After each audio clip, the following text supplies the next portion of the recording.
Instrumentation midterm lab review, final question. For this question, he is going to have to change the knobs on the spectrometer. So what you're used to seeing is not going to hold true for this question only. He's going to tell you that your window no longer represents your ULD. Your threshold no longer represents your LLD. Okay?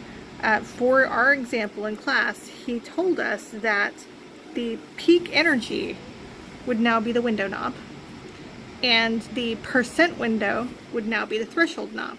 So be prepared for number 8 whenever you step up to the plate for this one, for him to relabel the purpose of each of the knobs on your spectrometer.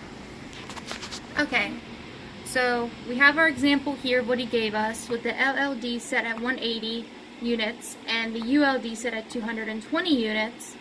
We got to go ahead and get our window. So we take 220 and subtract it with 180 to get 40. Then we have to find our peak energy, because we know with 40 it's going to be 20 on one side, 20 on the other. So go ahead and add 180 with 20 and your peak energy is going to be 200. Okay, so we would set that up on our window, which we'll do in a little bit. To get our percent window, we take the 40, which is our window, and divide it by 200, which is the peak energy, times 100 to get a percent, and that's going to give us 20%. So now we can go ahead and set it up on our spectrometer. So our peak energy is going to be on our window knob, which is going to be at 200.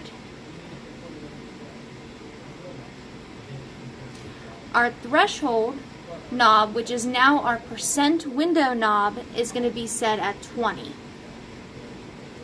And that's going to be how you set up for number 8, and you would